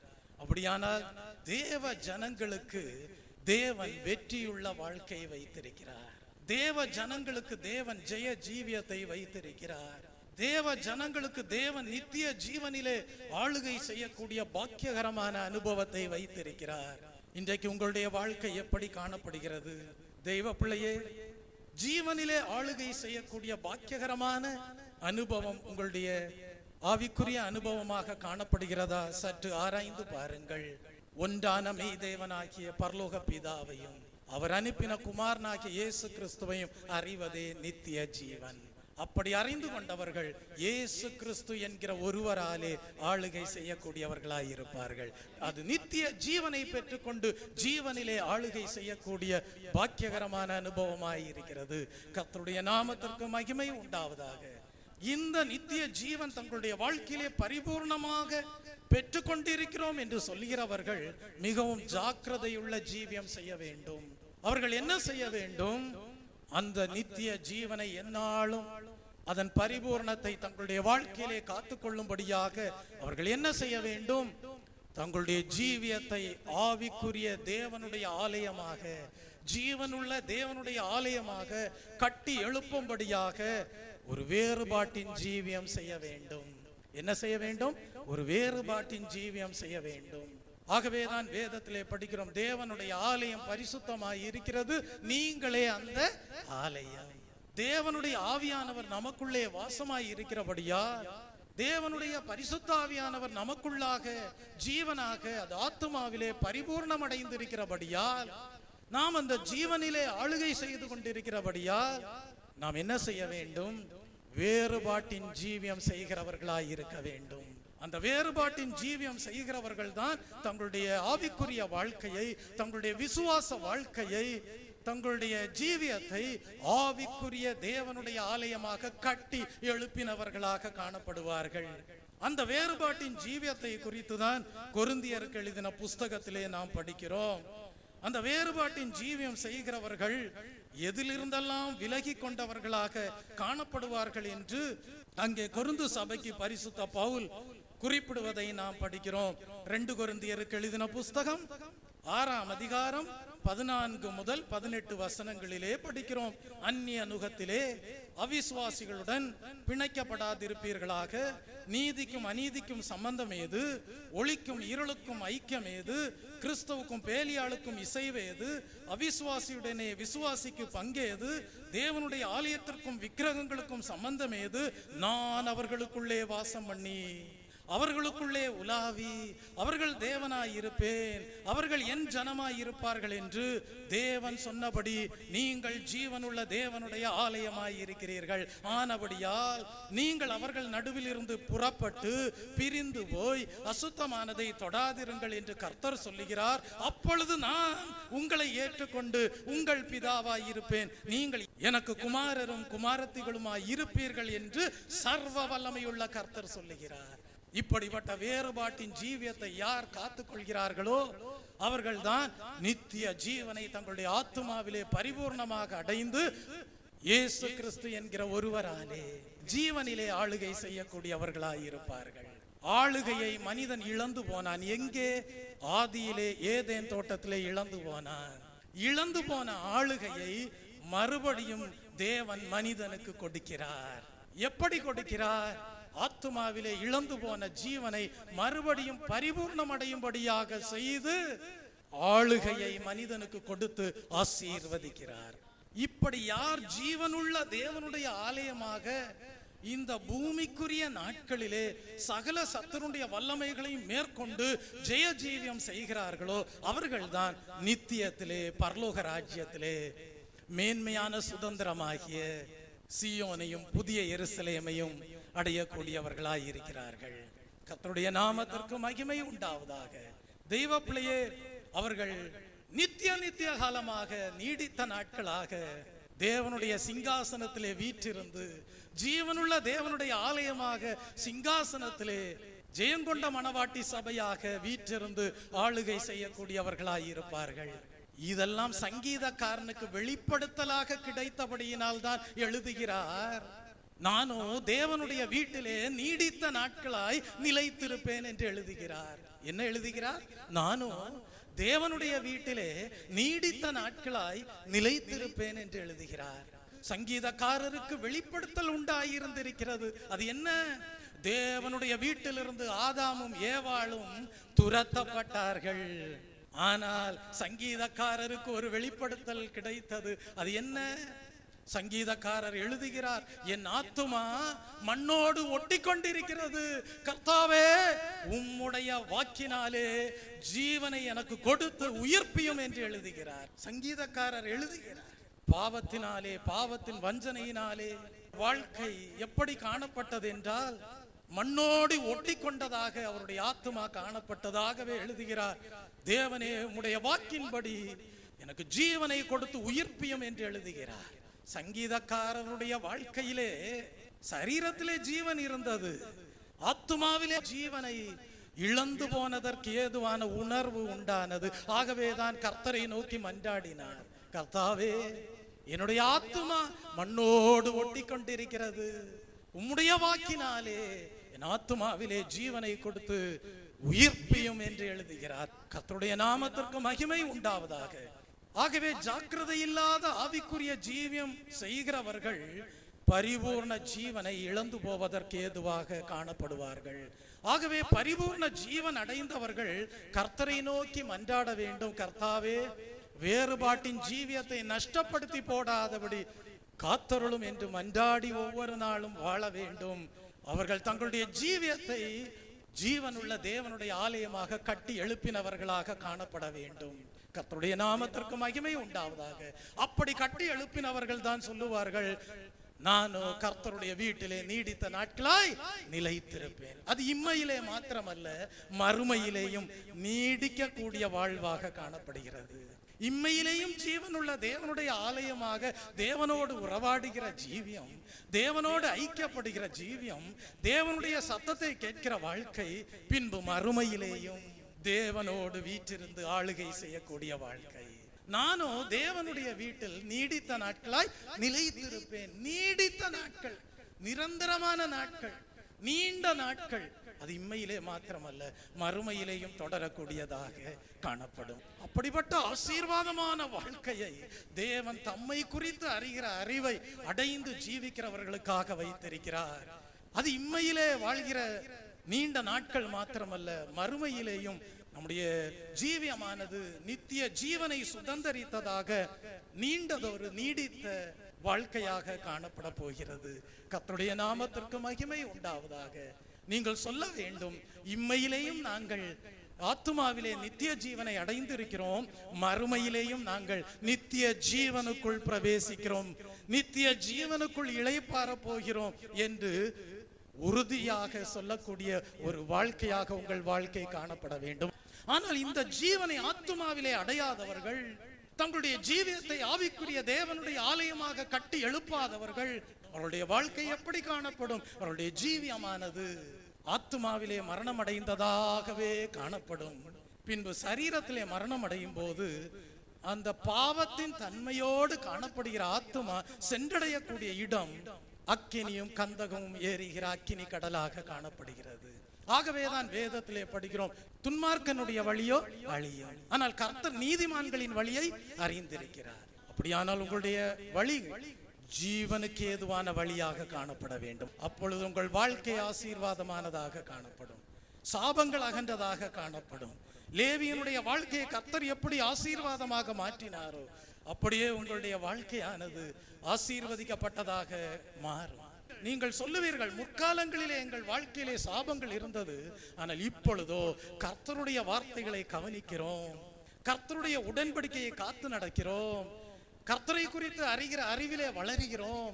ஆகவே இப்பொழுது எங்கள் வாழ்க்கையிலே சாபங்கள் இல்லை, சாபங்கள் அகன்று போனது, உலகத்தின் அசுத்தங்கள் அகன்று போனது, உலகத்திலே காணப்படுகிற கேடுபாடுகள் அகன்று போனது, வேறுபாட்டின் ஜீவியம் உண்டாயிருக்கிறது, பரிபூர்ண ஜீவன் ஆத்துமாவிலே அடைந்திருக்கிறோம். முடிவு எங்களுடைய வாழ்க்கை இளைப்பாறுதலிலே, பரலோகத்திலே, நித்திய ஜீவனிலே கிறிஸ்துவோடு ஆளுகை செய்யக்கூடியவர்களாய் இருப்போம் என்று சாட்சி பகரக்கூடியவர்களாய் இருப்பீர்கள். 3 ஆசீர்வாதங்களை தியானித்தோம். முதலாவது, கிருபையை பெருகச் செய்கிறார், சமாதானத்தை பெருகச் செய்கிறார். இரண்டாவது, கிறிஸ்துவின் சகல நற்குணங்களுக்கும் பங்குள்ளவர்களாக மாற்றுகிறார், கிறிஸ்துவின் திவ்ய சுபாவங்களுக்கு நம்மை பங்குள்ளவர்களாக மாற்றுகிறார். மூன்றாவது, தேவனை குறித்து அறிகிற அறிவினாலே நித்திய ஜீவனை நம்முடைய வாழ்க்கையிலே பரிபூர்ணமாக அடையும்படியாக செய்கிறார். ஒரே ஒரு கடைசி ஆசீர்வாதத்தை சொல்லி முடிக்கிறேன். இதே ஆசீர்வாதம் தான் இந்த தேவனுடைய ஆலயமாக நம்முடைய வாழ்க்கையை கட்டி எழுப்பக்கூடிய ஜீவியத்தை குறித்து தான் நாம் தானியேல் தீர்க்கதரிசியின் புஸ்தகத்திலேயும் படிக்கிறோம். அதை நாம் 4வது ஆசீர்வாதமாக படிக்க முடியும். தானியேல் தீர்க்கதரிசியின் புஸ்தகம் 11ஆம் அதிகாரம் 32ஆம் வசனத்தை படியுங்கள். தானியேல் தீர்க்கதரிசியின் புஸ்தகம் 11ஆம் அதிகாரம் 32ஆம் வசனம். தங்கள் தேவனை அறிந்திருக்கிற ஜனங்கள் திடங்கொண்டு அதற்கேற்றபடி செய்வார்கள் என்று எழுதப்பட்டிருக்கிறது. தங்கள் தேவனை பற்றி அறிந்திருக்கிற ஜனங்கள் திடங்கொண்டு அதற்கேற்றபடி செய்வார்கள் என்று எழுதப்பட்டிருக்கிறது. வாசியுங்கள், தானியேல் 11ஆம் அதிகாரம் 32ஆம் வசனம். உடன்படிக்கைக்கு துரோகிகளாய் இருக்கிறவர்களை இச்சக பேச்சுகளினால் கள்ள மார்க்கத்தாராக்குவான். தங்கள் தேவனை அறிந்திருக்கிற ஜனங்கள் திடங்கொண்டு அதற்கேற்றபடி செய்வார்கள். தங்கள் தேவனை அறிந்திருக்கிற ஜனங்கள் திடங்கொண்டு அதற்கேற்றபடி செய்வார்கள். கர்த்தருடைய நாமத்திற்கு மகிமை உண்டாவதாக.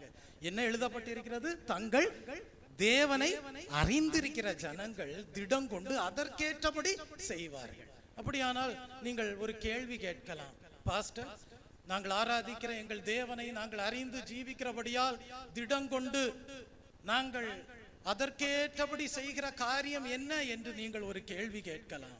ஆங்கில மொழிபெயர்ப்பு இவ்விதமாக சொல்கிறது, தங்கள் தேவனை அறிந்திருக்கிற ஜனங்கள் பலனடைந்து மகத்தான கிரியைகளை செய்வார்கள் என்று ஆங்கில மொழிபெயர்ப்பு காணப்படுகிறது.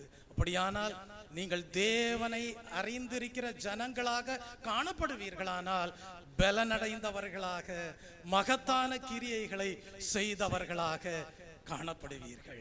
ஒரு கேள்வி எழும்புகிறது, நீங்கள் கேட்கலாம், பாஸ்டர், அப்படி என்ன நாங்கள் பலனடைந்து மகத்துவமான கிரியைகளை செய்கிறவர்களாக காணப்பட வேண்டும் என்று நீங்கள் ஒரு கேள்வி கேட்பீர்கள். நீங்கள் மகத்துவமான காரியமாக செய்ய வேண்டியது என்ன தெரியுமா? உங்கள் ஜீவியத்தை கர்த்தருக்கு பரிசுத்த ஆலயமாக கட்டி எழுப்பக்கூடியவர்களாக காணப்பட வேண்டும். இதுதான் கர்த்தரை குறித்து அறிகிற அறிவினால் உண்டாகக்கூடிய 4வது ஆசீர்வாதம். முதலாவது, கிருபை பெருகுகிறது, சமாதானம் பெருகுகிறது. இரண்டாவதாக, உங்களுடைய வாழ்க்கையிலே கிறிஸ்துவின் திவ்ய சுபாவங்கள் கடந்து வருகிறது, தெய்வீக குணாதிசயங்கள் கடந்து வருகிறது. மூன்றாவது ஆசீர்வாதம், உங்கள் வாழ்க்கையிலே நித்திய ஜீவன் பரிபூர்ணமாக கடந்து வருகிறது, ஜீவன் பரிபூர்ணம் அடைகிறது. நான்காவது ஆசீர்வாதம், தங்கள் தேவனை அறிந்திருக்கிற ஜனங்கள் பலனடைந்து மகத்துவமான கிரியைகளை செய்வார்கள். அது என்ன? உங்களுடைய ஜீவியமானது கர்த்தருக்கு பரிசுத்த ஆலயமாக கட்டி எழுப்பப்பட்டதாக காணப்படும். கர்த்தருடைய நாமத்திற்கு மகிமை உண்டாவதாக. தெய்வ பிள்ளையே, இந்த தானியேல் தீர்க்கதரிசியின் புஸ்தகம் 11ஆம் அதிகாரத்தை படிக்கும் போது அங்கே அநேக யுத்தங்களை குறித்து எழுதப்பட்டிருக்கிறது. இந்த யுத்தம் எல்லாம் ஒரு பெண்ணை விவாகம் பண்ணுதலுடன் சம்பந்தப்பட்டவையாகவே காணப்பட்டது.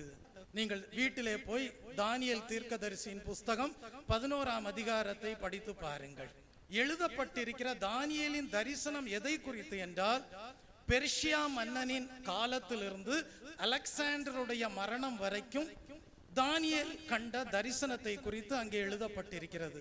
அந்த தானியேல் தீர்க்கதரிசியின் புஸ்தகம் 11ஆம் அதிகாரத்தில் அநேக யுத்தங்களை குறித்து எழுதப்பட்டிருக்கிறது. அந்த யுத்தங்கள் அனைத்தும் ஒரு பெண்ணை விவாகம் பண்ணுதலுடன் சம்பந்தப்பட்டவையாகவே காணப்பட்டது.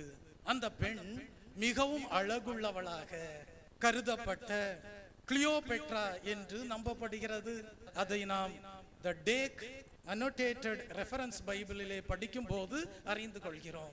அந்நாட்களிலே மிகவும் அழகானவளாக கருதப்பட்ட கிளியோபெட்ரா என்று சொல்லப்படுகிறது. அந்த பெண்ணை விவாகம் பண்ணுவதை சம்பந்தப்படுத்தி யுத்தங்கள் நடந்ததாக நாம் அந்த தானியேல் 11ஆம் அதிகாரத்திலே படிக்கிறோம். அது பெர்ஷியா மன்னனுடைய காலத்திலிருந்து அலெக்சாண்டருடைய மரணம் வரைக்கும் சம்பவித்த காரியங்களை தானியேலுடைய தரிசனமாக அங்கே எழுதப்பட்டிருப்பதை நாம் படிக்கிறோம். தெய்வ ஜனமே, இன்றைக்கும் உங்களுடைய வாழ்க்கையிலே தேவையில்லாத யுத்தங்கள் காணப்படுகிறதா என்றால், உங்களுடைய வாழ்க்கையிலே பலவிதமான இச்சைகள் போராடி கொண்டிருக்கிறது என்பதை அறிந்து கொள்ளுங்கள். ஆகவேதான் நாம் யாக்கோபுக்கு எழுதின புஸ்தகத்திலே படிக்கிறோம், வாசியுங்கள். யாக்கோபுக்கு எழுதின புஸ்தகம் 4ஆம் அதிகாரம் 1, 2 வசனங்களை வாசித்து பாருங்கள். எதனால் தேவையில்லாத யுத்தங்கள், எதனால் தேவையில்லாத சண்டைகள்? உங்களுக்குள்ளே யுத்தங்களும் சண்டைகளும் எதனாலே வருகிறது? உங்களுக்குள்ளே யுத்தங்களும் சண்டைகளும் எதனால் வருகிறது? உங்கள் அவயவங்களில் போர் செய்கிற இச்சைகளினால் அல்லவா? உங்கள் அவயவங்களில் போர் செய்கிற இச்சைகளினால் அல்லவா? நீங்கள் இச்சித்தும் உங்களுக்கு கிடைக்கவில்லை. உங்களுக்கு கிடைக்கவில்லை. நீங்கள் கொலை செய்தும் பொறாமை உள்ளவர்களாய் இருந்தும் அடையக்கூடாமர் போகிறீர்கள். நீங்கள் சண்டையும் யுத்தமும் பண்ணியும் நீங்கள் விண்ணப்பம் பண்ணாமல் இருக்கிறதுனாலே உங்களுக்கு சித்திக்கிறதில்லை. அப்படியானால் தெய்வ பிள்ளையே, பழைய ஏற்பாட்டின் காலத்திலே ஒரு பெண்ணை விவாகம் பண்ணுதலை சம்பந்தப்படுத்தி யுத்தங்கள் உண்டானது. தேவ ஜனங்களே, நீங்கள் அப்படி வாழக்கூடாது. தேவ ஜனங்களே, நீங்கள் வீணான யுத்தங்களிலே காணப்படக்கூடாது. தேவ ஜனங்களே, நீங்கள் வீணாக யுத்தம் பண்ணி கொண்டு இருக்க கூடாது. நீங்கள் வீணாக யுத்தம் பண்ணி கொண்டிருப்பீர்களானால் உங்களுடைய அவயவங்களிலே இச்சைகள் போராடி கொண்டிருக்கிறது என்பதை மறந்து போகாதிருங்கள். ஆகவே இந்த ஓய்வு நாளின் காலை வேளையிலே, கர்த்தாவே, எங்களுடைய ஜீவியத்தை ஜீவனுள்ள தேவனுடைய ஆலயமாக கட்டி எழுப்பக்கூடிய மகத்துவமான கிரியைக்கு எங்களுடைய வாழ்க்கையை ஒப்பு கொடுக்கிறோம் என்று சொல்லி உங்கள் வாழ்க்கையை அர்ப்பணம் செய்யுங்கள். அப்பொழுது உங்களுடைய வாழ்க்கையிலே சமாதானம் பெருகும், கிருபை பெருகும், தேவன் உங்களுக்குள்ளே வாசம் பண்ணுவார். நீங்கள் தேவனோடு உறவாடி கொண்டிருப்பீர்கள், தேவ சத்தத்தை கேட்கக்கூடியவர்களாய் இருப்பீர்கள். தேவனோடு உங்கள் உறவு சரியானதாக காணப்படும். வீணான இச்சைகள், வீணான ஆசைகள், வீணான போராட்டங்கள் உங்கள் சரீரத்தின் அவயவங்களிலே உண்டாயிராது. நீங்கள் ஜெய ஜீவியம் செய்கிறவர்களாய் இருப்பீர்கள். கர்த்தருடைய நாமத்திற்கு மகிமை உண்டாவதாக. நாம் வேதத்திலே ஒரு சத்தியத்தை படிக்கிறோம். சாலோமோனுடைய ஆரம்ப காலத்தை குறித்து நீங்கள் படிக்கும் போது, சாலோமோனுடைய ஆரம்ப காலம் எப்படி காணப்பட்டது என்றால், அவர் சமாதான புருஷராக காணப்பட்டார், உள்ளான இளைப்பாறுதல் உள்ளவராக காணப்பட்டார். ஆகவே என்ன எழுதப்பட்டிருக்கிறது என்றால், சாலோமோனுடைய ராஜ்யபாரத்தின் எல்லையெங்கும் மிகுந்த சமாதானம் உண்டாயிருந்தது என்று படிக்கிறோம். அப்படிப்பட்ட சாலோமோன் தான் தேவனுக்கு ஆலயம் கட்ட முடிந்தது. அதை குறித்து 1 ராஜாக்களின் புஸ்தகம் 5ஆம் அதிகாரம் 4-5 வசனங்களிலே படிக்கிறோம்.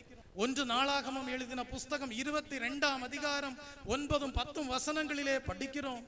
தெய்வ ஜனமே, உங்கள் ஜீவியத்தின் எல்லை எங்கும் மிகுந்த அமெரிக்கையும் சமாதானமும் இருந்தால் மாத்திரம்தான் உங்களுடைய ஜீவியமானது கர்த்தருக்கு பரிசுத்த ஆலயமாக கட்டி எழுப்பப்பட்டதாய் இருக்கும். கண்களை மூடுவோமா? இந்த காலை வேளையிலே கர்த்தாவே, நீர் எங்களுக்கு வெளிப்படுத்தின சத்தியங்களுக்காக உமக்கு நன்றி.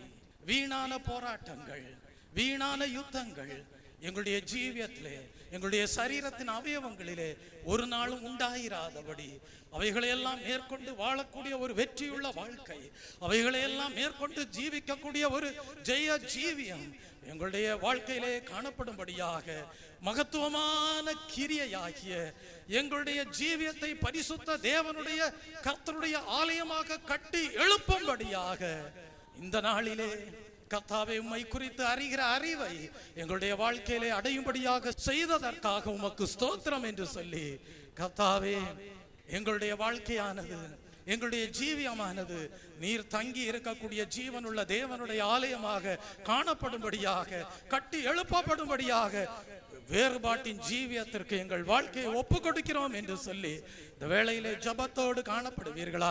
நிச்சயமாகவே உங்களுடைய வாழ்க்கையிலே கிருபை பெருகும், உங்களுடைய வாழ்க்கையிலே சமாதானம் பெருகும், உங்களுடைய வாழ்க்கையிலே கிருபையின் சுத்திகரிப்போம், சமாதானத்தின் சுத்திகரிப்போம் பெருகினதாக காணப்படும். உங்களுடைய வாழ்க்கையிலே கிறிஸ்துவின் திவ்ய எல்லா ஆவியின் கனிகளும், திவ்ய சுபாவங்களும், தெய்வீக குணாதிசயங்களும் உங்களுடைய வாழ்க்கையிலே கடந்து வந்ததாக காணப்படும். உங்களுடைய வாழ்க்கையிலே ஆத்துமாவிலே ஜீவன் பரிபூர்ணம் அடைந்ததாக காணப்படும். உங்களுடைய ஜீவியமானது இளைப்பாறுதல் உள்ள ஜீவியமாய் இருக்கும். உங்களுடைய வாழ்க்கையானது மிகவும் அமெரிக்கையான சமாதானமான ஜீவியமாய் இருக்கும். உங்களுடைய ஜீவியமானது தெய்வ பிள்ளையே தேவனோடு உறவாடுகிற ஜீவியமாயிருக்கும். உங்களுடைய வாழ்க்கையானது தேவனோடு ஐக்கியப்பட்ட வாழ்க்கையாயிருக்கும். உங்களுடைய ஜீவியமானது தெய்வ சத்தம் கேட்கிற வாழ்க்கையாக காணப்படும். உலகத்தின் கேடுபாடுகளுக்கும் உலகத்தின் அசுத்தங்களுக்கும் தப்பிக்கொண்ட ஜீவியமாக உங்கள் வாழ்க்கை காணப்படும். அப்படிப்பட்டவர்களுடைய வாழ்க்கையை கர்த்தர் நன்மையாக காண்கிறார். அப்படிப்பட்டவர்களுடைய ஜீவியத்தை கர்த்தர் மேன்மையான பலியாக தமக்கென்று அங்கீகரித்து ஏற்றுக்கொள்கிறார். அப்படிப்பட்டவர்களுடைய ஜீவியத்தை கர்த்தர் அவர்கள் நன்மை செய்கிறவர்களாக வாழ்கிறதாக காண்கிறார். ஆகவேதான் சொல்லுகிறார், பரிசுத்தமாய் இருக்கிறவன் இன்னும் பரிசுத்தமாகட்டும் என்று சொல்லுகிறார். நன்மை செய்வதனால் மேன்மை உண்டு. கர்த்தரை அறிகிற அறிவை அடைவதே தேவன் விரும்புகிறார். தகன பலிகளை பார்க்கிலும் கர்த்தரை அறிகிற அறிவின் மேன்மை அடைவதையே தேவன். ஜனங்களே, உங்கள் வாழ்க்கையை குறித்து கர்த்தர் விரும்பக்கூடியவராய் இருக்கிறார். அப்படிப்பட்டவர்களுடைய ஜீவியத்திலே கர்த்தர் தங்கி இருப்பார். கர்த்தருடைய நாமம் அவர்களுக்கு பலத்த துருகமாய் இருக்கும். அவர்கள் நீதிமான்களாக சுகமாய் தங்கி இருப்பார்கள். ஹல்லேலூயா. நாம் இனி நம்முடையவர்கள் அல்ல, இயேசுவே சரீரத்தின் சொந்தமானவர். நாம் இனி நம்முடையவர்கள் அல்ல, இயேசுவே சரீரத்தின் சொந்தமானவர். வஞ்சிக்கப்படாமல் தீட்டுப்படுத்தாமல் பரிசுத்தம் காத்துக் கொள்வோம். பரிசுத்த ஜாதியாக வஞ்சிக்கப்படாமல் தீட்டுப்படுத்தாமல் பரிசுத்தம் காத்துக் கொள்வோம். பரிசுத்த ஜாதியாக தேவனின் ஆலயமே, பரிசுத்த ஆலயமே, மகிமையின் ஆலயமே, நாமே அவ்வாலயமே, தேவனின் ஆலயமே. ஜெபிப்போம். அன்பும் மகா கிருபையும் இரக்கமும் நிறைந்த பரலோக பிதாவே, நீங்களே ஜீவனுள்ள தேவனுடைய ஆலயமாயிருக்கிறீர்கள். தேவனுடைய ஆவியானவர் உங்களுக்குள்ளே வாசமாயிருக்கிறார். என்று எழுதப்பட்ட வேத வசனத்தின்படி நாங்களும் இந்த ஓய்வு நாளின் காலை வேளையிலே ஜீவனுள்ள தேவனுடைய ஆலயமாக கர்த்தாவே உம்மை பாடி துதித்து ஸ்தோத்தரித்து உம்முடைய நாமத்தை மகிமைப்படுத்த, கர்த்தாவே உம்மை குறித்து அறிகிற அறிவை அடைவதும் அந்த அறிவிலே வளர்ச்சி அடைவதையுமே நீர் விரும்புகிறவராய் இருக்கிறீர் என்பதை அறிந்து நாங்கள் சத்திய வசனங்களை தியானிக்க தேவன் கொடுத்த பாக்கியகரமான சமயத்திற்காக உம்மை நன்றியுள்ள இருதயத்தோடு ஸ்தோத்தரிக்கிறேன். கேட்ட சத்தியத்தின்படி உம்முடைய ஜனங்களுடைய வாழ்க்கையானது கிருபையிலே பெருகினதாக, சமாதானத்திலே பெருகினதாக, கிருபையினால் உண்டாகிற சுத்திகரிப்பையும் தேவ சமாதானத்தினால் பெருகுகிற சுத்திகரிப்பையும் அடைந்ததாக காணப்பட கர்த்தாவே நீர் கிருபை நல்கிறோம். கர்த்தாவே உம்மை குறித்து அறிகிற அறிவின் மூலமாக அடையக்கூடிய இயேசுவே உம்முடைய திவ்ய சுபாவங்களும் ஆவிக்குரிய கனிகளும் தெய்வீக குணாதிசயங்களும் உம்முடைய ஜனங்களுடைய வாழ்க்கையிலே கடந்து வந்ததாக காணப்பட கர்த்தர் ஆசீர்வதித்தருளும். உம்மை குறித்து அறிகிற அறிவின் மூலமாக அடையக்கூடிய பரிபூர்ண ஜீவனை ஆத்மாவிலே அடைந்தவர்களாக இயேசுவே உம்மோடு ஆளுகை செய்கிறவர்களாக காணப்பட தேவன் தாமே ஆசீர்வதித்தருளும். கர்த்தாவே உம்முடைய ஜனங்களுடைய வாழ்க்கையானது கர்த்தாவே பரிபூர்ண ஜீவனை ஆத்மாவிலே அடைந்ததாக மாத்திரமல்ல, வேறுபாட்டின் ஜீவியத்தை பாதுகாத்து கொண்டவர்களாக தங்களுடைய ஜீவியத்தை கர்த்தாவே உமக்கு ஜீவனுள்ள தேவனுடைய ஆலயமாக கட்டி எழுப்பினவர்களாக வாழ, அப்படிப்பட்ட மகத்துவமான கிரியைகளோடு வாழ தேவனே நீர் ஆசீர்வதித்தருளும். இப்படியாக உம்முடைய ஜனங்களுடைய ஜீவியமானது உம்முடைய பார்வையிலே நன்மை உள்ளதாக காணப்பட தேவன் தாமே மேன்மைப்படுத்தும். சகல துதி கன மகிமை யாவும் உமக்கே ஏறெடுக்கிறோம். மீட்பர் இயேசு கிறிஸ்துவின் இன்ப நாமத்தில் ஜெபிக்கிறேன் பரிசுத்தமுள்ள நல்ல பிதாவே, ஆமென். என் ஆத்துமாவே கர்த்தரை ஸ்தோத்தரி, என் முழு உள்ளமே பரிசுத்த நாமத்தை ஸ்தோத்தரி. என் ஆத்துமாவே கர்த்தரை ஸ்தோத்தரி, அவர் செய்த சகல உபகாரங்களையும் மறவாதே, ஆமென்.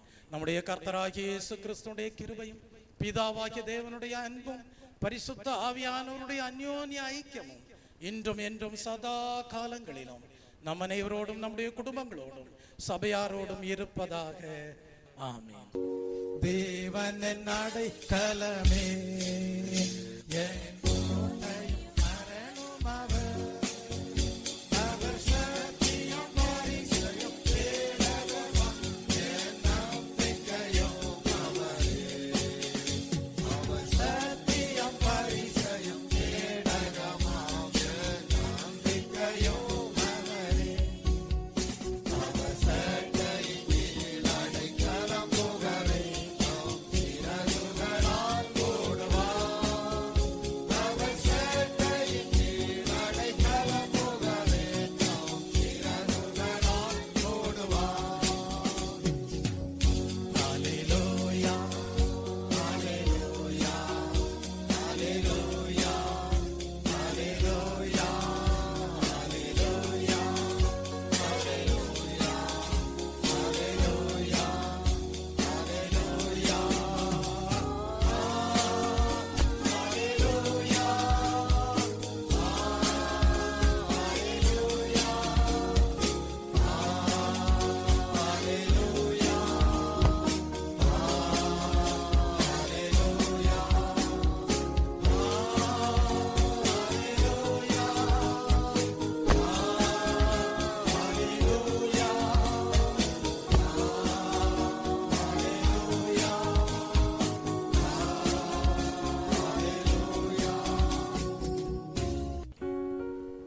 நன்மை செய்வதனால் மேன்மை உண்டு என்று எழுதப்பட்டிருக்கிறதே. நீங்களும் கர்த்தரால் மேன்மை அடைந்தவர்களாக காணப்படும்படியாக கர்த்தர் தம்மை குறித்து அறிகிற அறிவின் மேன்மையை நீங்கள் அடைவதையே விரும்புகிறார் என்பதை அறிந்து கொண்டு நீங்களும் கேட்ட சத்தியத்தின்படி ஆசீர்வாதங்களை ஆத்துமாவிலே அடைந்தவர்களாக பரிசுத்த ஜாதியாராக ஜீவனுள்ள தேவனுடைய ஆலயமாக உங்களுடைய ஜீவியமானது கட்டி எழுப்பப்பட்டதாக மகத்துவமான தேவனுடைய கிரியைக்கு ஒப்பு கொடுத்த ஜீவியமாக உங்களுடைய வாழ்க்கையை காணப்பட தேவன் தாமே கேட்ட வசனங்களின்படி உங்களுக்கும் கிருபை நல்குவாராக, ஆமென்.